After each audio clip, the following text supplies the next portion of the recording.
కేటీఆర్ గారు ఉత్తర కుమారుని మాటలు బంద్ చేయండి. మనకు ఛాలెంజ్లు వచ్చిరావు. గతంలో కూడా ఛాలెంజ్లు చేసిన సందర్భాలు ఉన్నాయి, మనం తప్పించుకోపోయినటువంటి సందర్భాలు కూడా ఉన్నాయి. నువ్వు ఈరోజు ప్రభుత్వాన్ని ఛాలెంజ్ చేసే స్థాయి కానీ స్తోమత కానీ అర్హత కానీ నీకు లేవు. మీ నాయన ప్రతిపక్ష హోదాలో ఉండి అసెంబ్లీకి వచ్చిన దాఖలాలు లేవు. పొయ్యి మీ నాయనను ఫామ్ హౌస్ లో కూర్చున్న మీ నాయనను బతిలాడుకొని తీసుకొచ్చి చర్చలలో కూర్చోబెట్టు తెలంగాణ ప్రజల ముందు ఈ సంవత్సరాల పాలన గురించి చర్చ చేయొచ్చు. లేదా నీ ఇంట్లో నీకు ఎట్లాగో నీ అర్హత ఏందో నీ ఇంట్లో మా అందరికి తెలుసు.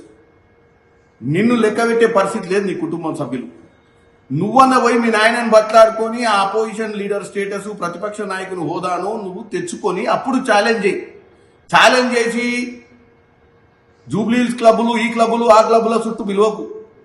ఛాలెంజ్ చేసినాక నువ్వు ఆ ప్రతిపక్ష నాయకుడి హోదాలో రేవంత్ రెడ్డి గారు ముఖ్యమంత్రి హోదాలో మిగతా మంత్రులు ఏ శాఖ వారు ఆ శాఖ వారు నీకు ఈ తెలంగాణ ప్రజలకు అర్థమయ్యే విధంగా ఈ పాలన గురించి చెప్తారు. అంతే తప్ప ఈ పిచ్చి పిచ్చి మాటలు మాట్లాడుకుంటా తొడలు కొట్టుకుంటా రోడ్డు మీద తిరిగితే పిచ్చోడు అనుకుంటాం.